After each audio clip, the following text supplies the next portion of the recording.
મહત્વની બાબત, આ તો બોલીએ તો કાદવ ઉછાળીએ એવું લાગે, પણ કહેવું જરૂરી છે કે અમે એ જાણીએ છીએ કે રાજુભાઈને 31 તારીખે જેલની અંદર કયા આઈપીએસ અધિકારી કેટલા કલાક મળ્યા અને શું ચર્ચા કરી એની પાક્કી વિગત છે જ મારી પાસે.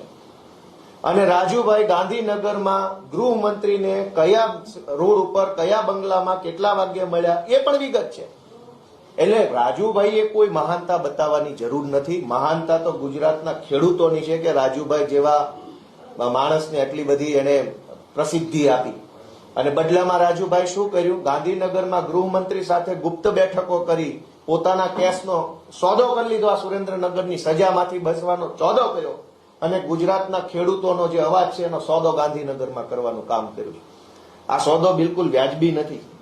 રાજુભાઈનું એવું કહેવાનું છે કે પાર્ટી અમે જેલમાં ગયા છે, જૂઠું બોલતા શીખવું પડે, જૂઠું બોલે તો જ ત્યાં મોટા હોદ્દા મળે. એ સમજી ગયા છે કેમ કે ગુપ્ત મિટિંગ ગાંધીનગરમાં હર્ષ સંઘવી અને રાજુ કરપડાની થઈ છે અને એની હજડબમ માહિતી છે મારી પાસે. અમારે બોલવું નથી.